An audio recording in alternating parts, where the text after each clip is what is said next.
Movie की starting में हमें देखने को मिलता है कि लीबिया के कमांड सेंटर पे आतंकवादियों ने हमला किया है और वो वहां से परमाणु बम लेने आए थे और फिर वो उस कमांडर से सारी जानकारी ले लेता है और उसे मार देता है। फिर वही दूसरी ओर हमें एक्सपेंडेबल की टीम दिखाई जाती है जिसमें बर्नी, ली और कई और लोग थे। जिसके बाद वहाँ मिशन का हेड आता है और वो बोलता है तुम लोगों को एक खतरनाक आतंकवादी को पकड़ना है। जिसके बाद वहाँ एक्सपेंडेबल की टीम लीबिया पहुंच जाती है, पर तभी उनके प्लेन पर हमला हो जाता है और फिर टीम के सभी लोग गाड़ियां लेके नीचे उतरने लगते हैं। पर बन्नी वहीं पे भी अंदर बैठा हुआ था। फिर उसके प्लेन में आग लग जाती है। फिर भी वो ली को उस आतंकवादी को पकड़ने का बोलता है, पर ली उसे न पकड़कर वो रॉकेट लॉन्चर जिससे बन्नी के प्लेन पर हमले हो रहे थे को तोड़ देता है। पर तभी वहाँ बन्नी के प्लेन में आग लग जाती है और वहाँ वो आतंकवादी बॉम्ब लेके निकलने लगता है। पर वहाँ एक्सपेंडेबल की टीम का एक साथी उसे शूट करता है और उसके आंखों के नंबर थे तो वो बिना चश्मे से शूट करता है तो वो चूक जाता है और वो आतंकवादी वहाँ से निकल जाता है। पर जाते जाते वो बन्नी के आग लगे प्लेन पर गोली चलाता है और तभी उसका प्लेन क्रैश होने लगता है और उसमें आग लग जाती है, जिसे देख ली भी वहाँ भागने लगता है। पर फिर वो प्लेन जमीन पे क्रैश हो जाता है जिसमें बन्नी की मौत हो जाती है और वो आतंकवादी भाग जाता है, जिस कारण मिशन भी फेल हो जाता है। जिसके बाद एक्सपेंडेबल की टीम एक बार में मिलती है जहाँ मिशन का हेड आता है और कहता है कि तुम्हारी वजह से बन्नी मारा गया और वो आतंकवादी भी भाग गया। जिसके बाद वहाँ सभी लोग भी कहते हैं कि तुम्हारी बेवकूफी के कारण बन्नी मारा गया। जिसके बाद ली 2 पैक मार के वहाँ से चला जाता है और बन्नी की रिंग लेकर आ जाता है और जॉब ढूंढने लगता है। उसे एक ब्लॉगर की सिक्योरिटी की जॉब मिलती है, पर वहाँ भी उसे एक मोटे की अजीब हरकतें देखकर गुस्सा आता है तो वो उसे एक पंच मार के वापस घर आ जाता है। जिसके बाद उसे वहाँ एक फाइल मिलती है जिसमें ऑस्लोट के बारे में लिखा था। फिर वहाँ मिया आती है, ली की गर्लफ्रेंड, और वो उसे बताती है कि ऑस्लोट एक बहुत बड़ा गैंगस्टर है और उसका प्लान है कि वो उस परमाणु बम को रूस के ईस्ट पार्ट में ब्लास्ट करेगा और वो इस बम को अमेरिकन एयरक्राफ्ट के द्वारा वहाँ पे गिराएगा, जिसके कारण दोनों देशों के बीच फाइट होगी। वो उसमें अपना फायदा निकालेगा। जिसके बाद ली मिया को एक खंजर देता है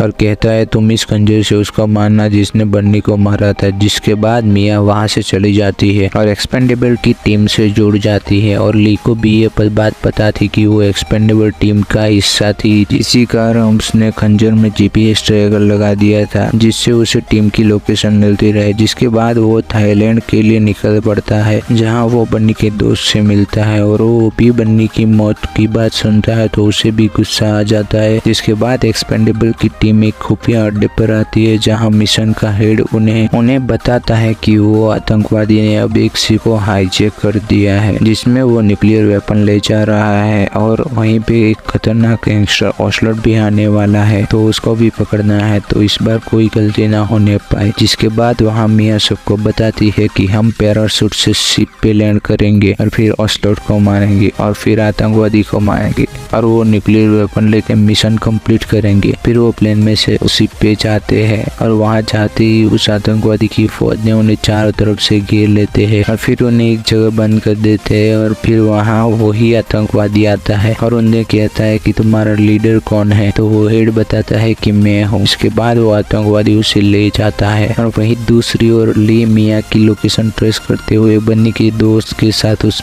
शिप के पीछे आता है और फिर बन्नी का दोस्त कहता है हमारा सफर यही तक था, अगर मेरे अंदर का जानवर जाग गया तो कोई भी नहीं बचेगा। फिर ली वहाँ से शिप पे आ जाता है और वहाँ वो देखता है शिप पे कोई भी नहीं है। तभी उसके पीछे एक आदमी उसके पर गन रखता है और कहता है कि पीछे मत देखना, पर ली उसे बातों में उलझा के उसे मार देता है। फिर वो खंजर की लोकेशन का पीछा करते हुए उसके दोस्तों के पास आ जाता है। जिसके बाद मिशन के हेड की बात CIA के चीफ से होती है। वो आतंकवादी को रिहा करवाता है और उसके साथी CIA के चीफ से वो आतंकवादी करवाता है और उसके साथी को छोड़ने की बात करता है और वही ली एक आदमी को मारता है तो वहाँ वॉकी टॉकी पे आतंकवादी बात करता है, पर तभी वहाँ ली उसे बताता है कि तुम्हारा आदमी अब बोल नहीं पाएगा। जिसके बाद मिशन की हेड की बात CIA के चीफ से होती है। वो आतंकवादी को रिहा करवाता है और उसके साथी को छोड़ने की बात करता है। जिसके बाद ली उस आतंकवादी की आर्मी से अकेले लड़ रहा था कि तभी वहाँ बन्नी का दोस्त आ जाता है और वो वहाँ भी सभी को मारने लगता है और ली कहता है कि तुम यहाँ कैसे, तो वो बोलता है मेरे दोस्त का दोस्त मुसीबत में हो तो उसे अकेले कैसे छोड़ सकता हो। जिसके बाद दोनों मिलकर उस आतंकवादी की आर्मी का सामना करते हैं। जिसके बाद पूरी एक्सपेंडेबल की टीम मिलती है और वो देखते हैं कि वहाँ एक बड़ा बॉम्ब लगा हुआ है जिसमें 27 मिनट का टाइमर है। ये देख वहाँ से सभी एक्सपेंडेबल के लोग उस आतंकवादी की आर्मी से फाइट करने लगते हैं और ली उस आतंकवादी से लड़ता है और फिर वो उससे बॉम्ब का रिमोट मारता है, पर वो कहता है कि वो ऑस्लोट के पास है। जिसके बाद वहाँ चॉपर में आतंकवादी का साथी आता है। जिसके बाद वहाँ मिशन का हेड आता है और वो उसको भी मार देता है और तब हमें पता चलता है कि मिशन का हेड ही वो ऑस्लोट है जिसने ये प्लान बनाया था और सारा इल्जाम आतंकवादी पे आए और उसमें एक्सपेंडेबल की टीम भी मारी जाए। जब ये बात ली को पता चलती है तो वो चॉपर को ही उड़ा देता है। जिसके बाद ऑस्लोट रिमोट को पानी में फेंक देता है और ली पे गोलियां चलाने लगता है। जिसके बाद बनी का दोस्त बोलता है कि हम सब मेरी बोट में चले जाते हैं। जिसके बाद सब लोग बोट में चले जाते हैं, पर जब ली की बारी आती है तो वो रस्सी काट देता है। इसके बाद वो शिप में आके शिप का रूट चेंज करता है और फिर वो सभी लोगों के पर गोलियां चलाने लगता है और फिर ऑस्लोट भी वहां आ जाता है और ली से फाइट करने की बात करता है, पर तभी ऑस्लोट अपनी गन निकाल देता है और तभी वहां एक चॉपर आता है और वो ऑस्लोट को गोलियों से भून देता है और उस चॉपर में और कोई नहीं बन्नी था। उसे देख ली बहुत खुश होता है और बोलता है कि मैंने तुम्हें खुद मारा हुआ देखा था, तो बताता है कि वो सब फेक था और वो सब मैंने ऑस्लोट को बाहर लाने के लिए किया था। और फिर वो वहां से निकल जाते हैं और बाहर में जाके सभी पार्टी करते हैं और यहीं पे मूवी खत्म हो जाती है। अगर वीडियो अच्छा लगा तो चैनल को लाइक एंड सब्सक्राइब कर दीजिए।